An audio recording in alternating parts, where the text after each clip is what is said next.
APL card ಮತ್ತು BPL ಕಾರ್ಡ್ಗೆ ಏನು ಜನಕ್ಕೆ ಅನುಕೂಲ ಆಯ್ತದೆ ಅನ್ನೋದನ್ನ ಈ ವಿಡಿಯೋದಲ್ಲಿ ತಿಳಿಸ್ಕೊಡ್ತಾ ಇದ್ದೀನಿ. ಜೊತೆಗೆ ಸಂಪೂರ್ಣವಾಗಿ ನೀವು ತಿಳ್ಕೊಂಡ್ರೆ ರೇಷನ್ ಕಾರ್ಡನ್ನು ಎಲ್ಲೆಲ್ಲಿ ಯೂಸ್ ಮಾಡಬಹುದು ಅನ್ನೋದನ್ನ ಮತ್ತು ಏನು ಯೂಸ್ ಮಾಡ್ಬೋದು ಅಂತ ಸಂಪೂರ್ಣವಾಗಿ ವಿಡಿಯೋನ ಹಾಕಿದ್ದೀನಿ. ಕಂಪ್ಲೀಟಾಗಿ ಓದ್ಕೊಂಡ್ರೆ ನಿಮಗೆ ಗೊತ್ತಾಯ್ತದೆ ಏನೇನು ಯೂಸ್ ಮಾಡ್ಬೋದು, APL ಕಾರ್ಡು ಮತ್ತು BPL ಕಾರ್ಡನ್ನು ಯಾವ ಥರ ಯೂಸ್ ಮಾಡ್ಕೋಬೋದು ಅನ್ನೋದನ್ನ ಸಂಪೂರ್ಣವಾಗಿ.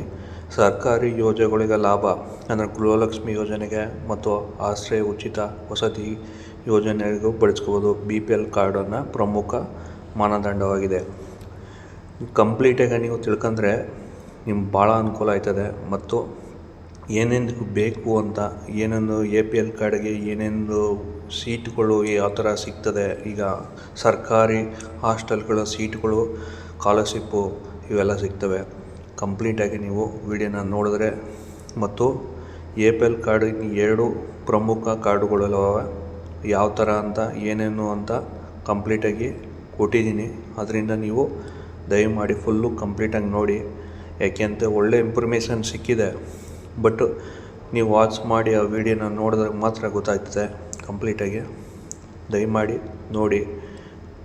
ನೋಡಿ ಸಾಮಾನ್ಯ ಮುಖ್ಯ ಎರಡು ಕಾರ್ಡುಗಳು ಏನೇನು ಕಾರ್ಡಲ್ಲಿ ಬರ್ತವೆ, ಏನೇನು ಅಧಿಕೃತವಾಗಿ ಕಾರ್ಡಲ್ಲಿ ಏನೇನು ಮಾಡ್ಬೋದು, ಅಂದರೆ ಈಗ ರೇಷನ್ ಕಾರ್ಡಿಂದ ಏನೇನು ನಾವು ಅನುಕೂಲ ಪಡ್ಕೋಬೋದು ಮತ್ತು ಯಾವಾಗ ಬೇಕು ಅನ್ನೋದು ದಾಖಲಾತಿ ಮತ್ತು ಜಾತಿ ಪ್ರಮಾಣ ಪತ್ರಕ್ಕೂ ಬೇಕು. ಮತ್ತು ಹೊಸ್ದಾಗಿ APL ಹೊಸ್ದಾಗಿ ಗ್ಯಾಸನ್ನು ನಾವು ಸಂಪರ್ಕ ತಗೋಬೇಕು ಅಂದರೂ ಬೇಕು. ಅನುಕೂಲಗಳು ಇಲ್ಲಿ ಬಹು ಇಂಪಾರ್ಟೆಂಟ್ ಆಯ್ತದೆ. ರೇಷನ್ ಕಾರ್ಡಿಂದ ಏನೇನಿದೆ, ಆದಾಯ ಮತ್ತು ಜಾತಿ ಪ್ರಮಾಣ ಪತ್ರ ನಾಡ ಕಚೇರಿಗೂ ಮತ್ತು ಕರ್ನಾಟಕ ಬೆಂಗಳೂರು ಕೇಂದ್ರಗಳು ಏನು ಅಂದರೆ ಜಾತಿ ಪ್ರಮಾಣ ಪತ್ರಕ್ಕೆ ಮತ್ತು ವಾಸ್ತವ ದೃಢೀಕರಣ ಪತ್ರಕ್ಕೆ ಅಂದರೆ ವಾಸವಾಗಿದ್ದೀನಿ ಅನ್ನೋದಕ್ಕೂ ರೇಷನ್ ಕಾರ್ಡು ಪ್ರಮುಖವಾಗಿದೆ. ಹಂಗಾಗಿ ನಿಮಗೆ ಈ ವಿಡಿಯೋದಲ್ಲಿ ತಿಳಿಸ್ತಾ ಇದ್ದೀನಿ. ಮತ್ತು ಗೃಹಲಕ್ಷ್ಮಿ ಯೋಜನೆ ಮತ್ತು ಮಹಿಳೆಯರಿಗೆ ಪ್ರತಿ ತಿಂಗಳು ಆರ್ಥಿಕ ನೆರವಿಗಾಗಿ ಗೃಹಲಕ್ಷ್ಮಿ ಯೋಜನೆಯ ಕಾರ್ಯಕ್ರಮಕ್ಕೆ ಅರ್ಜಿ ಸಲ್ಲಿಸಬೇಕಾದ್ರೆ APL ಕಾರ್ಡ್ ಬೇಕಾಗ್ತದೆ. ಮತ್ತು ಗೃಹ ಜ್ಯೋತಿ ಯೋಜನೆ ಅಂದರೆ ವಿದ್ಯುತ್ ಸೌಲಭ್ಯ ತಗೋಬೇಕು ಅಂದರೆ ನಾವು ರೇಷನ್ ಕಾರ್ಡ್ ಇರಲೇಬೇಕು ಕಂಪಲ್ಸರಿ. ಏನೇನು ಅನುಕೂಲ ಆಯ್ತದೆ ಅಂತ ಈ ವಿಡಿಯೋದಲ್ಲಿ ತಿಳಿಸಿದ್ದೀನಿ. ಮತ್ತು ವಿದ್ಯಾರ್ಥಿಗಳ ವೇತನ ಸ್ಕಾಲರ್ಶಿಪ್ಗೆ ಮತ್ತು ಕಾಲೇಜುಗಳು ಸ್ಕಾಲರ್ಶಿಪ್ ತಗೋಬೇಕು ಅಂದರೆ ರೇಷನ್ ಕಾರ್ಡು ಪ್ರಮುಖ ಪಾತ್ರವನ್ನು ವಹಿಸಿದೆ. ಹಂಗಾಗಿ ನಿಮಗೆ ತಿಳಿಸ್ತಾ ಇದ್ದೀನಿ. ಮತ್ತು ಉಚಿತ ಹಾಸ್ಟೆಲ್ ಸೀಟ್ಗಳಿಗೆ ಕರ್ನಾಟಕ ಸರ್ಕಾರದಿಂದ ಏನು ಅನುದಾನಿತ ವಿದ್ಯಾರ್ಥಿಗಳಿಗೆ ST ಹಾಸ್ಟೆಲ್ಗಳು ಪ್ರವೇಶಕ್ಕೆ ರೇಷನ್ ಕಾರ್ಡು ಕಡ್ಡಾಯವಾಗಿ ಬೇಕಾಗಿರ್ತದೆ.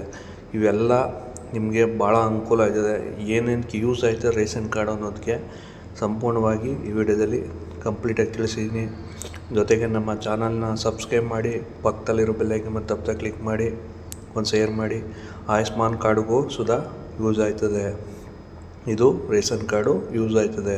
ಹಾಗಾಗಿ ನಿಮ್ಮ ರೇಷನ್ ಕಾರ್ಡು ಪ್ರಮುಖ ಪಾತ್ರ ವಹಿಸಿರೋದೇನು ಅಂತೇಳಿದ್ರೆ ಇಷ್ಟೆಲ್ಲ ರೇಷನ್ ಕಾರ್ಡಲ್ಲಿ ನೀವು ರೇಷನ್ ಕಾರ್ಡ್ ಇತ್ತು ಅಂದರೆ ನೀವು ಪಡಿಬೋದು ನೋಡಿ. ಉಚಿತ ಮನೆ ಮತ್ತು ನಿವಾಸಕ್ಕೆ ಸರ್ಕಾರದ ಆಶ್ರಯ ಯೋಜನೆ, ಡಾಕ್ಟರ್ BR ಅಂಬೇಡ್ಕರ್ ಅವರ ನಿವಾಸ ಯೋಜನೆ, ಸುಮಾರಿದೆ. ಹೊಸ ಏನು ಸಬ್ಸಿಡಿ ಗ್ಯಾಸ್ ತಗೋಬೋದು ಮತ್ತು ಮನೆಗೆ LPG ಗ್ಯಾಸನ್ನು ಸಂಪರ್ಕ ಪಡಿಬೇಕು ಅಂದರೂ ತಗೋಬೋದು. ಪ್ರಧಾನಮಂತ್ರಿ ಉಜ್ವಲ ಯೋಜನೆಯ ಏನು ಪ್ರಮುಖ ಬ್ಯಾಂಕಲ್ಲಿ ಸಾಲ ತಗೋತಿನ್ನೂ ಸುಧಾ ನಿಮಗೆ ರೇಷನ್ ಕಾರ್ಡು ಇಂಪಾರ್ಟೆಂಟ್ ಆಗಿರ್ತದೆ. ಪ್ರಮುಖವಾಗಿ ರೇಷನ್ ಕಾರ್ಡಿನ ಬಗ್ಗೆ ನಾನು ಯಾಕೆ ಮಾಡಿದ್ದೀನಿ ಅಂದರೆ ಎಷ್ಟೋ ಜನಕ್ಕೆ ನಾವು ಎಲ್ಲೆಲ್ಲಿ ಯೂಸ್ ಮಾಡ್ತೀವಿ ಅಂತ ಗೊತ್ತಿಲ್ಲ ನೋಡಿ. ಮತದಾನ ಹಕ್ಕು ಪಟ್ಟಿ ಅಂದರೆ ನಾವು ಓಟನ್ನು ಹಾಕಬೇಕಾದ್ರೂ ಸುಧಾ ಯೂಸ್